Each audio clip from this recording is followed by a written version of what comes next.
Good morning everyone. তো সকাল সকাল ঘুম থেকে উঠে সবার প্রথম যে কাজটা আমি করি সেটা হলো গিয়ে বিছানা গুছানো।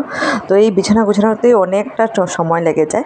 তো সকাল সকাল উঠে আমি এই কাজটাকে কমপ্লিট করছি, দেন স্নান করে যাব পুজো ঘরে। এটা কমপ্লিট হয়ে গেলে চলে যাব। তো এখানে স্নানটা সেরে আমি চলে গেছি ডাইরেক্ট পুজোর ঘরে।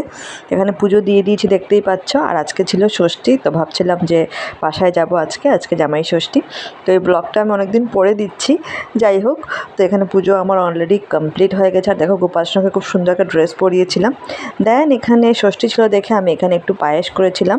তো পায়েসটা একদম মানে সিম্পল ওয়েতেই করেছি। আর এখানে আমি কিশমিশ খাই না, তো আমি কিশমিশ অ্যাড করিনি, শুধু কাজু দিয়েই করেছিলাম।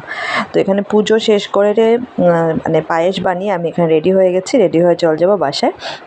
অনেকটাই লেট হয়ে গেছিলো, তো এখানে রেডি হওয়া কমপ্লিট। তো বাসায় গিয়ে দেখি এখানে মা মাছ কাটছেন।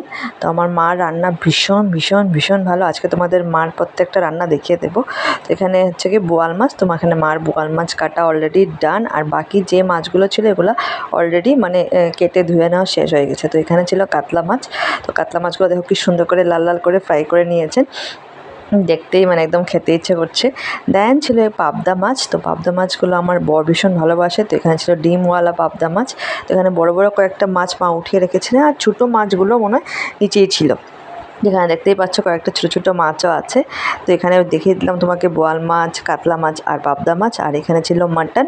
তো মাটনটাও মাই রান্না করবে আজকে, সব রান্না মাই করবে। তো এখানে তোমাদেরকে দেখিয়ে দিচ্ছি লাঞ্চ মেনু। এখানে ছিল মাছের মাথা দিয়ে ডাল। দেন ছিল এখানে বোয়াল মাছটা মার ভীষণ ভীষণ ভীষণ ভালো হয়। অন্য তরকারিও ভালো হয়, বাট এটা ভীষণ ভালো হয় কালিজিরা সর্ষে দিয়ে। মার হাতের বোয়াল মাছটা খুব প্রিয় আমার। এখানে ছিল মার সর্ষে দিয়ে বোয়াল মাছ।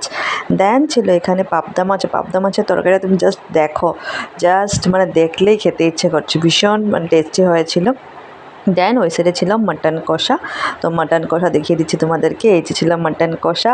আর ডালের সাথে হবে পটল ভাজা। তো পটলটা জাস্ট খাওয়ার আগে ভাজবেন, সেজন্য পটলটা কেটে ব্যাটার গুলে সামনেই রেখেছেন, যে খাওয়ার সাথে মানে যখনই খাওয়া হবে তখনই এগুলো ফ্রাই করা হবে সেই জন্য। তো এখানে আমাদের সব লাঞ্চ মেনু দেখিয়ে দিয়েছি। আর এখন দেখিয়ে দিচ্ছি যে উনি কীভাবে থালটা সাজিয়েছেন। দেখো কী সুন্দর করে থালটা সাজিয়েছেন। মাছ 2 রকমের মাছ ভাজা, ডাল, মাছ 2 রকমের মাছ, মাংস, দই, মিষ্টি, আম, 3 রকমের মিষ্টি। তো সব দিয়ে দিয়েছেন। খাওয়া দাওয়া কমপ্লিট করে আমরা আবার ব্যাক করে নিয়েছিলাম। তো বাসায় এসে সবার প্রথম আমি খেয়ে নিয়েছিলাম চা আর পেস্ট্রি একটা আমার ছিল, একটা বরের ছিল। তো চা পেস্ট্রি খাওয়া দাওয়া হয়েছে।